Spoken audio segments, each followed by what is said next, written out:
శ్రీమాత్రే నమ. జయ గురు దత్తాత్రేయ నమ. ఈ వీడియోలో మనం 2025వ సంవత్సరం మే నెల మాస ఫలితాలు వృషభ రాశి వారికి ఏ విధంగా ఉంటాయో తెలుసుకుందాం. వృషభ రాశి వారికి ఇంకొక 15 రోజులు మాత్రమే రాశి యందు గురుగ్రహ సంచారం జరుగుతుంది. అంటే మే 15 వరకు రాశి యందు గురువు ఉంటాడు. దీని ప్రభావం వల్ల మీరు ఏదైనా ఒక శుభకార్యాలు చేయాలన్నా, అలాగే గతంలో దూరమైనటువంటి బంధువుల్ని తిరిగి కలుసుకోవాలనుకున్నా, వివాహ సంబంధించిన సమస్యలు ఏవైనా అది మీరు ఈ నెల 15 లోపులో పరిష్కరించుకుంటే చాలా వరకు సజావుగా మీకు అనుకూలంగా మారడం జరుగుతూ ఉంటుంది. అంటే కామన్గా ఒక సంవత్సరం బట్టి మనకి ఈ గురువు రాశి యందు సంచరిస్తున్న లాభస్థానంలోకి ఈ శుక్రగ్రహం రావడం వల్ల ఏమైందంటే మీకు వివాహానికి సంబంధించిన విషయాలు ఏవైనా ఉంటే అవి సులభంగా పరిష్కారం అవడం జరుగుతూ ఉంటాయి. అలాగే మీకు ఏవైనా భార్యాభర్తల మధ్య విభేదాలు ఉన్నా మీరు ఎంతో కాలంగా ఒక పెళ్లి సంబంధం కోసం ఎదురు చూడడం జరుగుతూ ఉంటుంది. గతంలో ఏదో మాట్లాడుకొని దగ్గరికి వచ్చి మిస్ అవ్వడం కూడా జరిగి ఉండొచ్చు. అటువంటిది ఏమైనా ఉంటే మరి ఈ 15వ తారీఖులో మీరు వారితో సంప్రదిస్తే ఏదైనా గతంలో పోగొట్టుకున్నటువంటి సంబంధం కానీ, దూరమైనటువంటి భార్యాభర్తలు తిరిగి కలడం కానీ జరిగే అవకాశం ఉంది. అంటే దీనికి సింబాలిక్ ఏంటంటే మే 15వ తారీఖు నుంచి కుటుంబ స్థానంలోకి గురువు రాబోతున్నాడు. అంటే లాభాధిపతి గురువు ధనస్థానంలోకి రావడం వల్ల అష్టమాధిపత్యం కూడా ఉండడం వల్ల ఏమవుతుందంటే మీకు దూరమైనటువంటి బంధువులు తిరిగి కలుసుకుంటారు. ముఖ్యంగా కుటుంబ సభ్యుల సంఖ్య పెరుగుతుంది అన్నమాట. అంటే ఈ 2వ స్థానంలో గురువు రావడం వల్ల కుటుంబాన్ని ఎక్స్పెండ్ చేస్తాడు. కుటుంబం ఏ విధంగా ఎక్స్పెండ్ అవుతుంది? ఏదైనా వివాహం ద్వారా కోడలో కూతురో రావడం, అంటే అల్లుడో రావడం వల్ల కానీ, లేదంటే మీ యొక్క సంతానానికి సంతానం కలగడం వల్ల కుటుంబ సభ్యుల సంఖ్య పెరిగే అవకాశం ఉంది. కుటుంబంలో ధన ప్రవాహం పెరుగుతూ ఉంటుంది. అంటే లాభాధిపతి ధనస్థానంలోకి రావడం వల్ల ఆటోమేటిక్గా వివిధ మార్గాల ద్వారా, వివిధ వనరుల ద్వారా ఆదాయం లభిస్తూ ఉంటుంది. అంటే మన వ్యక్తిగతంగా మీకున్నటువంటి సామర్థ్యం వల్ల, గురువు సంతానకారకుడు అవటం వల్ల, సంతానం ద్వారా పూర్వపుణ్యం వల్ల కంపల్సరిగా కుటుంబంలో ఉన్నటువంటి ఆర్థిక సమస్యలు అన్నీ కూడా ఇంచుమించుగా మే 15 తర్వాత పూర్తవడం జరుగుతుంది.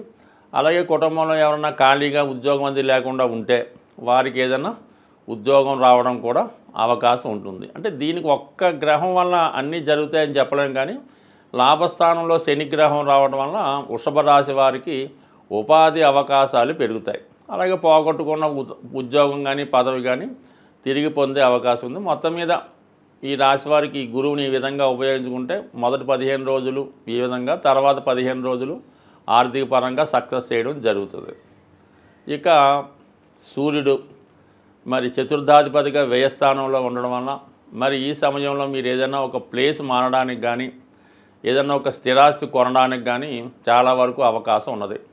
అలాగే విద్యార్థుల యొక్క చదువు కొరకు, వారి యొక్క ఉన్నత విద్య కొరకు ధనాన్ని ఖర్చు పెట్టడం, ప్రభుత్వానికి చెల్లించవలసినటువంటి ట్యాక్సులు వగైరా వగైరా చెల్లించవలసి ఉంటుంది. అలాగే ఏదో ఒక అదనపు బాధ్యత మీ మీద పడే అవకాశం ఉన్నది.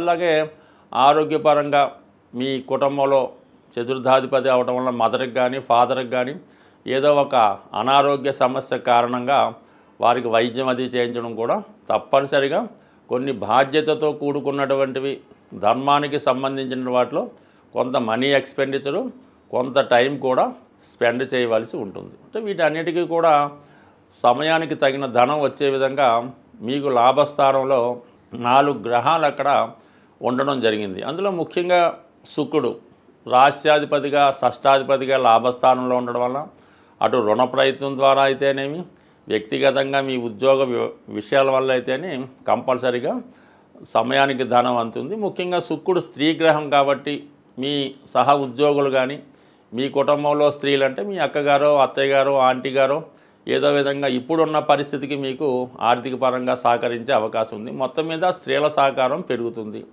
అలాగే ధనాధిపతి బుధుడు కూడా ఇంచుమించుగా లాభస్థానంలో ఈ నెల మొదటి వారంలో సంచరించడం వల్ల మీ యొక్క వ్యక్తిగత సామర్థ్యం వల్ల కూడా కొంత ధనం, ఏదైనా బ్యాంకులో అయినా బ్యాలెన్స్ ఉంటే అది కూడా మీకు సహకరించే అవకాశం ఉంది. వీటన్నిటికన్నా ప్లస్ పాయింట్ ఏంటంటే శని భగవానుడు భాగ్య రాజ్యాధిపతిగా లాభస్థాన సంచారం అన్నది ఇంచుమించుగా రాబోయే 2.5 సంవత్సరాల దాకా మన వృషభ రాశి వారికి చాలా వరకు ఆర్థిక పరమైనటువంటి అభివృద్ధి చాలా వరకు ఉంటుంది. మరి ఇంచుమించుగా రాహు కూడా మనకి మే 18వ తారీఖు వరకు ఏకాదశ స్థానంలో సంచరించడం వల్ల ఈ వృషభ రాశిలో ఎవరైతే సినిమా పరిశ్రమ, టీవీ, యూట్యూబ్ వంటి రంగాల్లో ఉంటారో వారికి మంచి అవకాశాలతో పాటు వారి యొక్క గుర్తింపు కూడా రావడం జరుగుతుంటుంది. మీ దగ్గర ఉన్నటువంటి ఏదైనా కథలకో సమాచారానికో ఏదో ప్రాజెక్ట్ ఉంటే దాని గుర్తింపు ద్వారా రావడం జరుగుతుంది. మీరు వ్యక్తిగతంగా ఒక కళాకారుడై ఉన్నా, ఒక మ్యూజిక్ డైరెక్టర్ అయినా, నటనలో ఉన్నా, ఇది మగవారి కన్నా స్త్రీలకు ఎక్కువ అవకాశాలు ఇవ్వడం జరుగుతూ ఉంటుంది. అంటే శుక్రుడు అక్కడ ఉచ్చులో ఉండడం వల్ల వృషభ రాశిలో ఉన్నటువంటి స్త్రీలకి ఏదైనా కొత్త కొత్త అవకాశాలు రావడం, అలాగే ఏదైనా ఒక రాజకీయ పదవి లాంటిది కూడా ఈ సమయంలో రావడం జరుగుతూ ఉంటుంది. వీటన్నిటినీ కన్ఫర్మ్ చేస్తూ మరి తృతీయ స్థానంలో కుజగ్రహం మీరు ధైర్యంగా మీ యొక్క ప్రయత్నం చేయడం వల్ల 100% మీ యొక్క ప్రయత్నాలు చాలా వరకు నెరవేరే అవకాశం ఉంటుంది. మరి ఇక ఇప్పుడు ఈ నెల ప్రారంభంలో ఇంచుమించుగా ఈ గ్రహాలు ఈ రాహు కేతు యాక్సెస్లో పడడం వల్ల చిన్న చిన్న ఆటంకాలు వచ్చినప్పుడు తగు విధంగా పరిష్కారం చేసుకొని ముందుకెళ్తే వృషభ రాశి వారికి ఎప్పుడైనా లాభస్థానంలో ఉన్న గ్రహం కొద్దిగా ఇబ్బంది పెట్టినా, ఆలస్యం చేసినా కంపల్సరీగా తన ఫలితాన్ని ఇస్తుంది. కాబట్టి ఇంచుమించుగా 100% గ్రహాలు మీకు చాలా వరకు శుభాన్ని ఇచ్చే అవకాశం ఉంది. గ్రహాలని, జ్యోతిష్ శాస్త్రాన్ని, గోచార ఫలితాలు నమ్ముతున్న వాళ్ళు సాధారణంగా ముఖ్యమైనటువంటి గ్రహాలు మారినప్పుడు వాటి యొక్క ప్రభావాన్ని చూపించడం జరుగుతూ ఉంటుంది.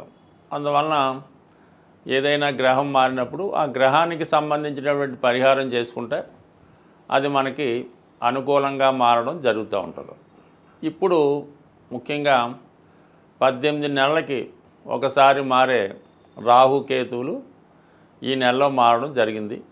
అయితే ఈ రాహుకేతువులే కర్మని నిర్దేశిస్తుంటాయి. అంటే గత జన్మలో మనం చేసినటువంటి పాపపుణ్యాలని ఈ జన్మలో అనుభవించే విధంగా ఇవి చేయడం జరుగుతూ ఉంటుంది. వీటినే కార్మిక్ కంట్రోల్ ప్లానెట్స్ అనడం జరిగింది. మరి ఈ రాహుకేతు మారినప్పుడల్లా ఏదో ఒకటి ప్రతివాడి జీవితంలో మంచి కానీ చెడు కానీ జరుగుతూ ఉంటుంది.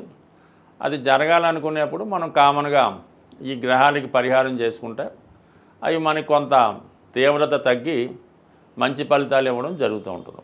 మరి ఇప్పుడు ముఖ్యంగా ఏ పని జరగాలన్నా, మనం ఏ గ్రహానికి పూజ చేయాలన్నా, ఏ దైవానికి పూజ చేయాలన్నా ముందుగా విఘ్నేశ్వరుణ్ణి పూజ చేయడం జరుగుతూ ఉంటుంది.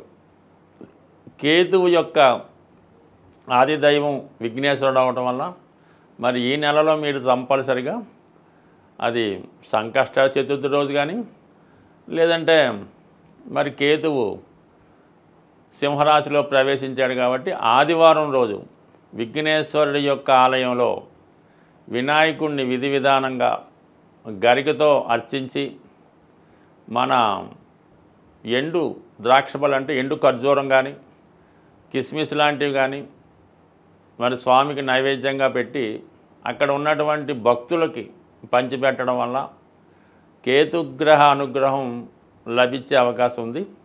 కేతుగ్రహ అనుగ్రహం కావాలంటే అంటే పోక చెక్క అని ఉంటుంది, అది కామన్గా ఈ పాన్ సంబంధించిన వాళ్ళు తెలుస్తూ ఉంటుంది. అది ఒకటి పూర్తిగా పోక చెక్క మీ యొక్క వాహనంలో పెట్టుకోవడం వల్ల కానీ, మీ యొక్క క్యాష్ బాక్స్లో పెట్టుకుంటే ప్రమాదాలు జరగకుండా అనుకూలంగా ఉంటుంది. కాబట్టి ముందుగా మీరు కంపల్సరీగా ఈ నెల 18వ తారీఖు తర్వాత ముందు చేసుకున్న తప్పులేదు, ఆదివారం రోజు విఘ్నేశ్వరునికి పూజ చేయించుకోవాలి. దాని తర్వాత రాహువు మరి కుంభరాశిలో ప్రవేశిస్తున్నాడు.